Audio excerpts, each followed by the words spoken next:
This is Debt Free in 30. Here's your host, Doug Hoyes. On today's show, I want to talk about the bankruptcy of Tesla Inc., the electric car company. I admit that's a show title that screams of clickbait because, as I record this on July 26, 2018, Tesla is not bankrupt. Far from it. Based on the average price of Tesla stock over the last month, the company is worth over $50 billion US. That hardly sounds like a company in trouble. And perhaps Tesla will be fine. But here's the thing. I'm a chartered accountant and a licensed insolvency trustee. I spent the first 10 years of my career doing audits and corporate restructurings, so I understand what can go wrong with a company. I've spent the last 20 years helping individuals with debt, so I understand how people get into trouble, and when I look at Tesla, I see some scary problems. If I was a betting man, and I'm not, I would bet that Tesla will end up bankrupt, or at the very least, Tesla will need to raise a lot of capital or be taken over by another company. I don't see how it's possible for Tesla to continue to exist in their current form. So, what are those problems, and what can they tell us about how we handle our own personal finances? Let's start with the obvious. First, looks can be deceiving. If you were to sit on a park bench today and observe everyone as they walked by, you would not be able to accurately guess who is having serious debt problems and who isn't. You may disagree with that statement. You may say that it's obvious when someone has money problems. They wear shabby clothes and drive an old car, so it would be easy to tell. They're probably unemployed. Nope, not even close. The average person who goes bankrupt has a job. Many of them are self-employed and run their own business. They are hard workers. You can't tell by looking at them. Some of them drive older cars, but many of them have relatively new cars that they lease or finance.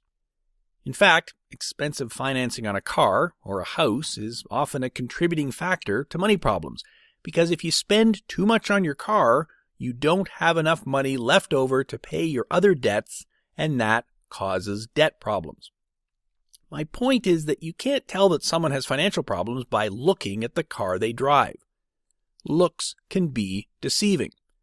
You can only tell how someone is really doing by digging deeper and looking at all of the numbers, which of course is impossible to do if you're sitting on a park bench watching the crowd stroll by.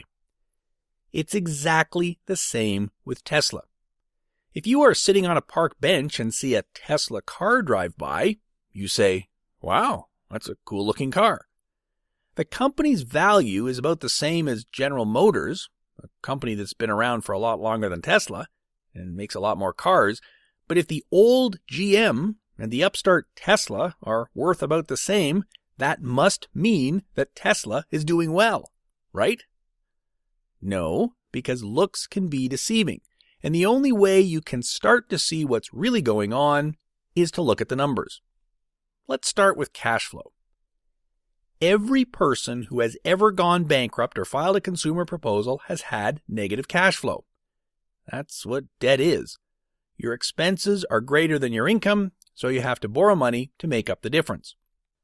I'm recording this at the end of July, and Tesla won't be releasing their quarterly results until August, so these numbers are slightly out of date, but I can tell you that for the 3 months ended March 31st, 2018, Tesla's cash flow from operations was a negative $400 million.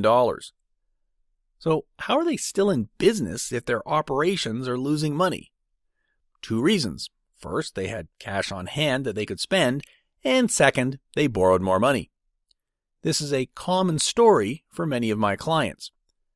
I ask them what happened, and they tell me that everything was going good. They had some money in the bank or in an RRSP or a TFSA, and then something happened, they lost their job or got divorced, and now they are in to see me for advice. I ask them when they lost their job or got divorced, and they will often tell me it was a while ago. 6 months ago, a year ago, or often 2 or 3 years ago. So why didn't they come in to see me a year ago? Because they had money in their RRSP or other savings and they were cashing them in and living on that. Same with Tesla. They sold shares in the company and raised cash, and it is that cash that is allowing them to fund losses. Of course, as my clients eventually discover, you can have negative cash flow for a period of time, but you can't do it forever. Eventually, the cash runs out. When will Tesla's cash run out? I have no idea. It depends on whether or not they can start turning a profit or if they can borrow or raise more capital. It's the same discussion I have with my clients. They tell me they lost their job, so my first question is, when do you think you can find another job? In some cases, they work in a seasonal job and get laid off, but they know when they'll be back to work. In other cases, they're looking for a job but haven't found anything yet. For them, they have to decide whether to hang in there and hope they find a job soon, or decide to deal with their debts now. It's a difficult decision.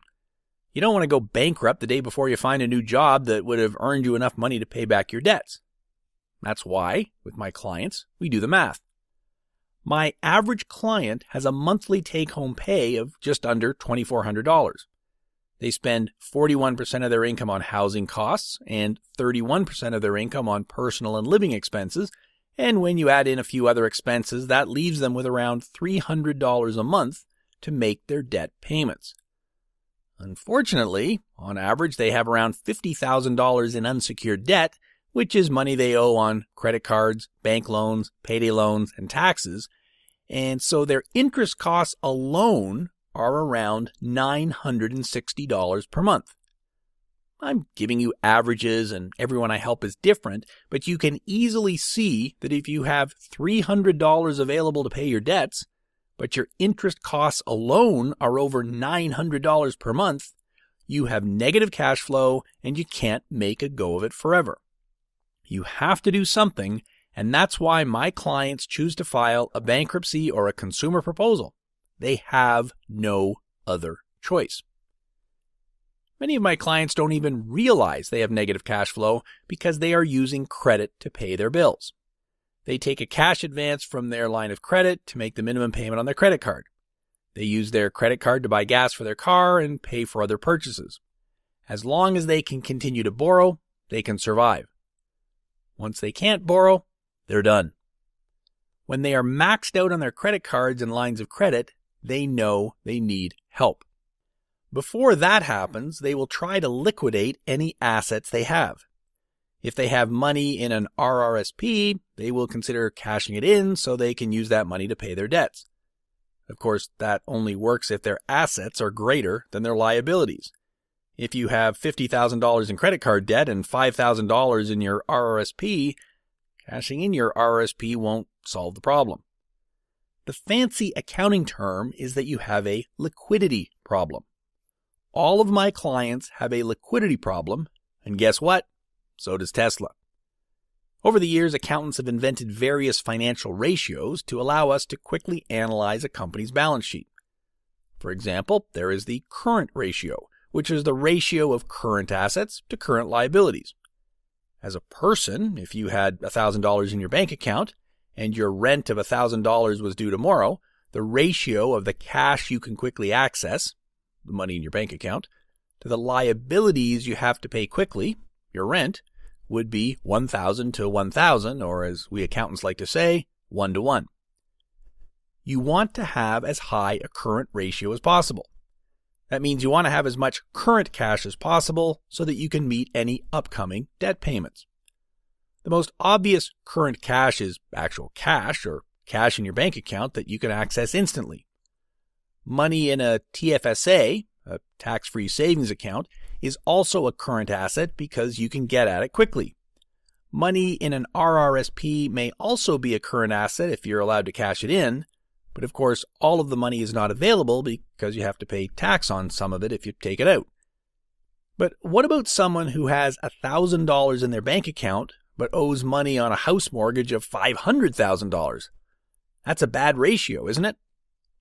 Maybe, but that's comparing short-term and long-term, which is not the point of the current ratio. You've got 25 years to pay off your mortgage, so the amount of cash you have in your bank account today is much less important than the amount of cash you have if your rent is due tomorrow. As a person, your goal is to always have a current ratio of greater than 1 to 1. If your rent is $1,000, it's nice to have $2,000 in the bank. That's a current ratio of 2 to 1. The higher, the better. So, what about a company? The concept is exactly the same. Companies don't have TFSAs, but they have cash and accounts receivable and inventory, and they have bills to pay, which are typically called accounts payable.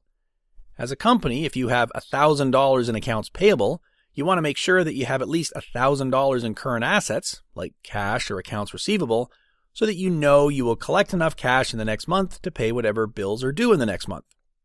You want to have a current ratio of at least 1 to 1, and 2 to 1 would be better. So, what is Tesla's current ratio? As of the end of March 2018, Tesla's current ratio was 0.86 to 1. 0.86 is less than 1. That's not good.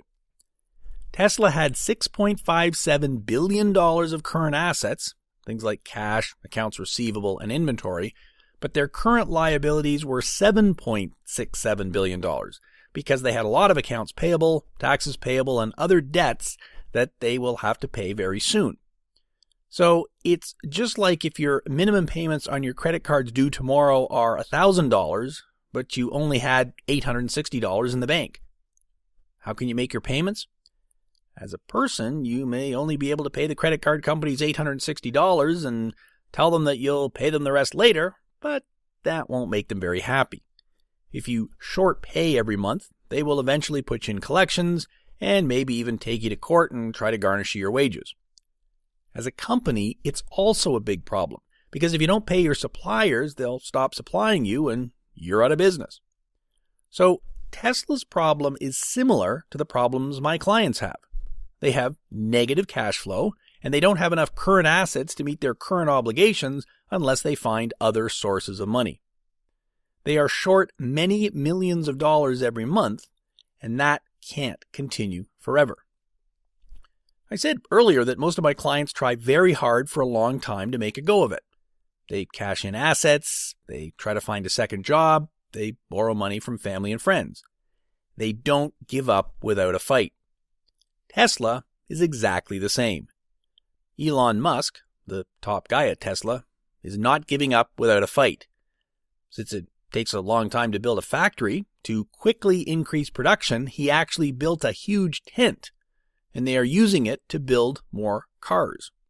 That's ingenious. That's exactly like my clients doing something unconventional to stay afloat. They get a second job or even a third part-time job. They start a side business. They do whatever they can to raise extra cash. That's great. That's admirable. But here's the thing. It has to be sustainable. Long term, I've never met anyone who can work a 9-to-5 job and also work a 6 p.m. to 2 a.m. job. You can do it for a few weeks, maybe even a few months, but eventually you get run down, you get sick, and you're done. I don't know how long you can build cars in a tent, and I don't know if the quality of a car built in a tent is better or worse than a car built in a proper factory, but it may not be sustainable in the long term. So here's my point. The situation at Tesla is very similar to the situation that many of my clients find themselves in every day. On the surface, many of my clients appear to be doing fine. They have a job and they drive a nice car, but under the surface, invisible to the casual observer, there are problems. They have negative cash flow. The money coming in each month isn't enough to pay all of the bills each month. Tesla has exactly the same problem. Sometimes my clients find a higher paying job or are able to cut their expenses and everything works out fine. That may happen with Tesla. Tesla may start selling more cars, and with economies of scale, they may start making money and everything will work out. I doubt it, but it's possible. Negative cash flow is a problem, but bad liquidity ratios are also a problem. If you don't have enough current cash to pay your current debts, creditors will start screaming. That's generally what pushes my clients over the edge and forces them to give my office a call, and that may also be the undoing of Tesla. That's not to say everyone rolls over without a fight. Far from it. Elon Musk will keep fighting right to the end, as do my clients, but eventually math takes over and there is nothing more that can be done. So, what's my advice if you have negative cash flow and more current obligations than cash? Get help. Unless you think your situation will improve quickly, it is usually better to confront the problem now and ask for help. For many, a consumer proposal or personal bankruptcy is necessary for a fresh start. And what's my advice for Elon Musk? Be honest. Look at the numbers. The numbers look bad. Really bad. Unless he can raise a few $1 billion, or he can figure out a way to make a lot of cars profitably, I don't see how Tesla can survive. That's just the way I see it. Time will tell if I'm overly pessimistic. That's our show for today, and our last new show for season number 4 here on Debt Free in 30. For the month of August, we'll be rebroadcasting our most popular shows from the last season, and starting in September, I'll have all new shows and many new guests delivered automatically to your phone or other podcast listening device every Saturday morning. A full transcript of today's show can be found at hoyes.com, that's HOYES.com, and I'll include in the show notes links to Tesla's financial statements in case you want to crunch the numbers and decide whether or not my pessimistic analysis of Tesla's future is reasonable. If you've got comments on this episode or any of the previous 203 episodes, you can email me at dfi30@hoyes.com.